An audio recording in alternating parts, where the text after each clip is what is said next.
Auto expo चल रहा है, आप लोग लगातार मीडिया में देख रहे होंगे, ऑटो एक्सपो की कवरेज आ रही है, यूट्यूब पे ऑटो एक्सपो की कवरेज आ रही है, आपके तरह तरह से आप ऑटो एक्सपो की कवरेज आ रही है। बहुत तरह की नई नई गाड़ी आने वाली हैं, अगले साल ये गाड़ी आएगी, उसके अगले साल ये आएगी। इस गाड़ी का प्रोटोटाइप आया है, इस गाड़ी का कंसेप्ट आया है, यही रिपोर्टिंग आ रही है ना आपके पास।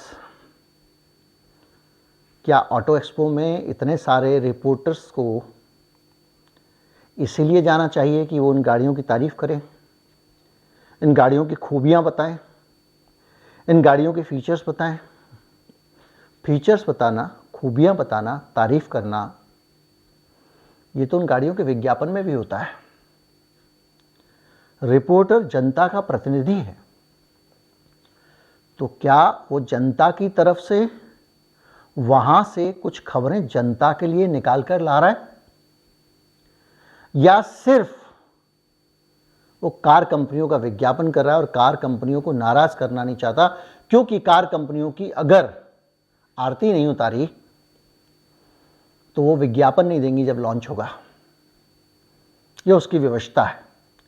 इसलिए कोई भी नई कार आए, कितनी भी सड़ी हुई खटारा घटिया हो, कूड़ा गाड़ी के लायक भी न हो, आपके पास आके कोई नहीं कहेगा ये क्या कबाड़ा लॉन्च कर दिया कंपनी ने, ये खूबी है इसमें, वो खूबी है इसमें, ऐसा लगा है वैसा लगा है। ये सब एक गाड़ी है, बड़ा उसका बहुत महिमा मंडन इसी तरह से किया गया था, जिसने खरीदी उससे पूछ लीजिए, कभी उसका कुछ खराब होता है, कभी उसका कुछ खराब होता है, कभी उसका कुछ खराब होता है। 6-6 महीने पड़ी रहती है गाड़ी वर्कशॉप में, पुर्जे नहीं आते हैं, इसकी भी कोई रिपोर्टिंग नहीं करता है। बहरहाल यही दौर है, लेकिन इस दौर में ऑटो एक्सपो से एक बड़ी खबर निकल के आ रही है, और ये वो खबर है जो यहाँ आपको मिलेगी, बाकी जगह से गायब है। आज इसी पे बात करेंगे, कहीं मत जाइए, चैनल को सब्सक्राइब कर लीजिए, मैं अभी हाजिर होता हूँ।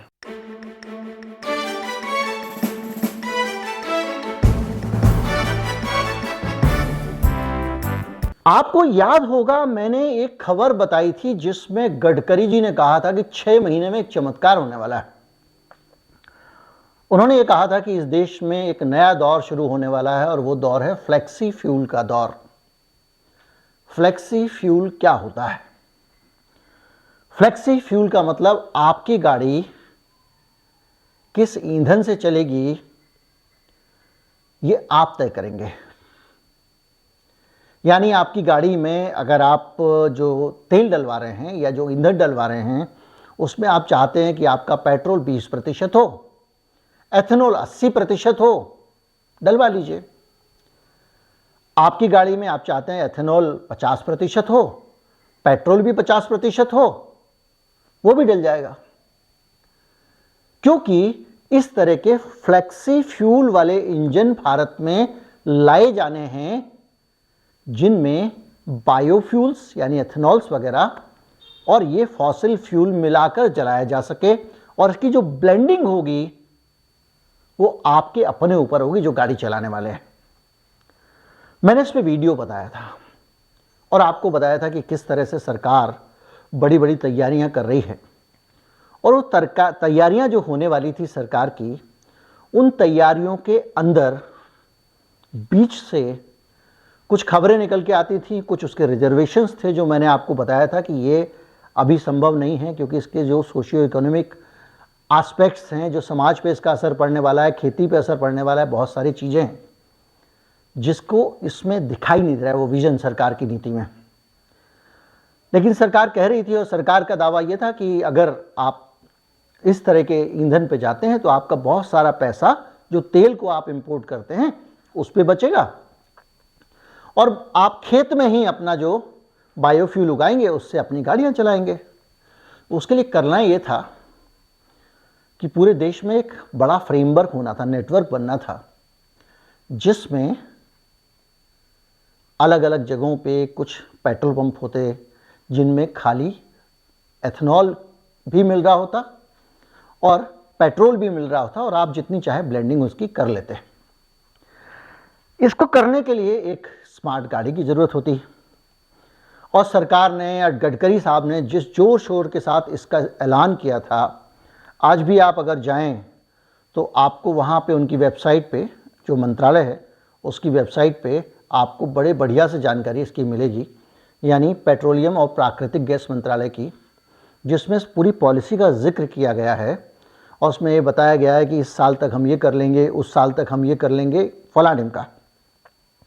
उस पॉलिसी के हिसाब से 2022 तक इनको 20% वाले मोड में आ जाना था, यानी एथेनॉल 20% मिला देना था और कुछ ऐसे पेट्रोल पंप चालू करने थे जहां पे 100% एथेनॉल होता।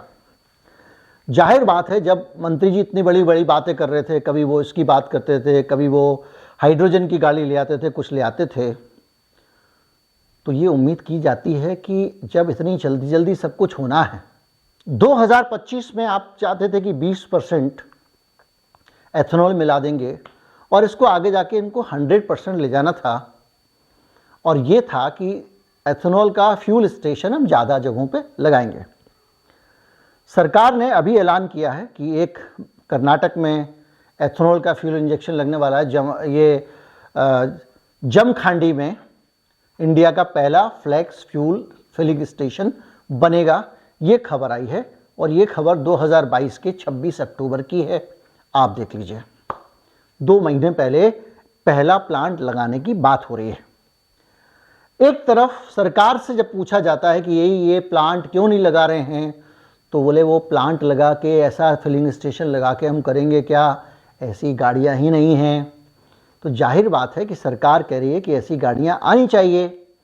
तो जब आप ऑटो एक्सपो घूमने जाते हैं, रिपोर्टिंग करने जाते हैं, घूमने जाते हैं, ये तो आप खुद ही तय करेंगे। तो जब आप रिपोर्टिंग करने जाते हैं ऑटो एक्सपो की, तो आपसे ये उम्मीद की जाती है कि वहाँ आप पता करें कि इस साल से, अगले साल से, जब पूरे देश को फ्लेक्स फ्यूल पे चले जाना था, फ्लेक्सी फ्यूल पे हर आदमी को एथेनॉल जलाना था, तो उसकी कहीं पे भी ये चमक क्यों नहीं दिख रही है? ऑटो एक्सपो में उसकी झलक क्यों नहीं दिख रही है? 2 कंपनियों की गाड़ियां दिखाई देती हैं, एक तो वो टोयोटा जिसका गडकरी जी पहले उद्घाटन करके ऐलान कर चुके थे, और दूसरा मारुति अपनी फ्लेक्स फ्यूल वाली वैगनार का एक प्रोटोटाइप लेकर आई है। एक रख दी है गाड़ी, ऐसी होगी, इसमें यहाँ ये लगा होगा, वहाँ वो लगा होगा, वहाँ वो लगा होगा, और 2024 के अंत तक ये गाड़ी आ सकती है। अब 2024 के अंत तक ये गाड़ी आने वाली है, फ्लेक्स फ्यूल से चलने वाली। आप खरीदोगे क्या, जब दूर दूर तक पता ही नहीं है कि फ्लेक्स फ्यूल मिलेगा कहाँ से? तो एक बात बताइए, जब ये इतनी पिलपिली नीति है जिसमें इंडस्ट्री को ही भरोसा नहीं है, और अगर मारुति जैसी इंडस्ट्री एक गाड़ी रख देती है, तो ये भी मान के चलिए कि वो सिर्फ इसलिए रख रही है क्योंकि सरकार ने नीति का ऐलान कर दिया है। अगर वो भी नहीं रखेगी तो बिल्कुल ही बंद पिट जाएगी।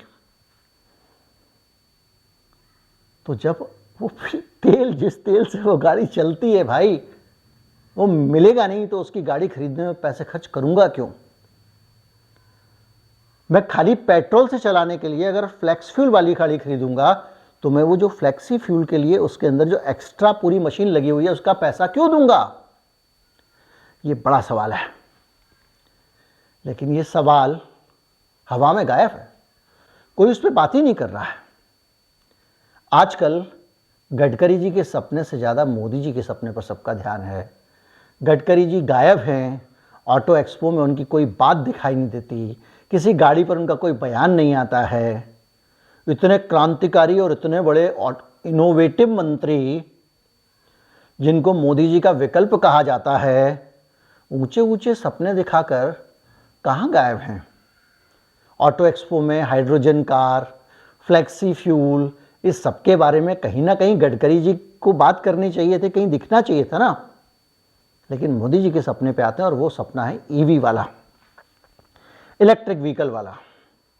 अभी भी लोग इलेक्ट्रिक व्हीकल खरीद रहे हैं, लेकिन इलेक्ट्रिक व्हीकल खरीदना आसान नहीं है। अगर आप यहाँ से जा रहे हैं 500 किलोमीटर दूर और आपकी ईवी ने 400 किलोमीटर पे जवाब दे दिया, तो वहीं चारपाई डालकर सोना पड़ेगा। 4 घंटे 6 घंटे में हो सकता है वो चार्ज हो। भारत में ईवी के चार्जिंग स्टेशंस का नेटवर्क ही नहीं है। लेकिन ऐसी गाड़ियां सुंदर सुंदर सजी सजी कंसेप्ट मॉडल लाकर वहां पे रख रही है इंडस्ट्री। आप मोदित हो रहे हैं, वाह क्या खूबसूरत है, क्या अच्छे नए नक्श हैं इस गाड़ी के। लेकिन भैया ये कब आएगी, और आएगी तो जिस चीज़ से चलेगी वो चीज़ कहाँ है? टाइम लगेगा जी, धीरे धीरे होता है। जब धीरे धीरे होता है तो फिर इंडस्ट्री हमको वो सपने क्यों दिखा रही है जिसमें बहुत दूर है अभी मामला?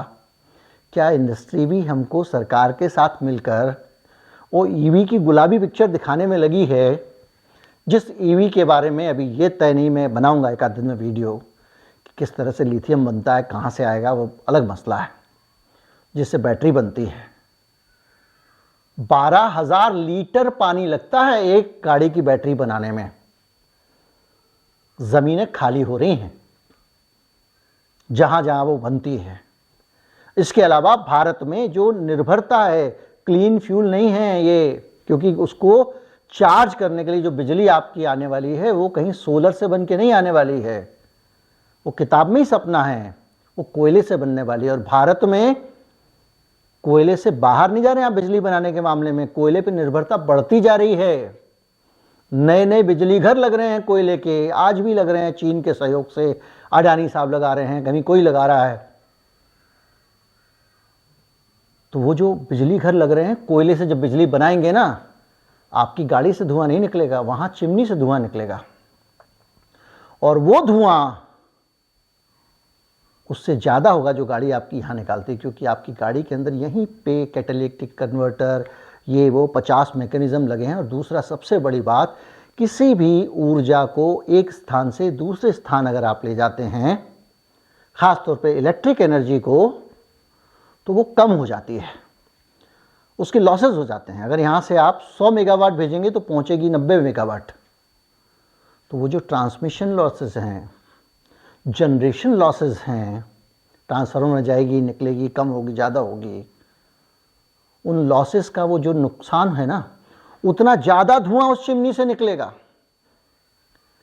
अगर 100 रुपये की बिजली आपके पास में ईवी को चार्ज कर रही है, 25 रुपये के ट्रांसमिशन जनरेशन लॉसेस हैं, तो यहाँ गाड़ी आपकी जो पेट्रोल से निकाल रही है वो अगर 100 रुपये का धुआं निकालती है तो वहाँ 125 का निकालना पड़ेगा।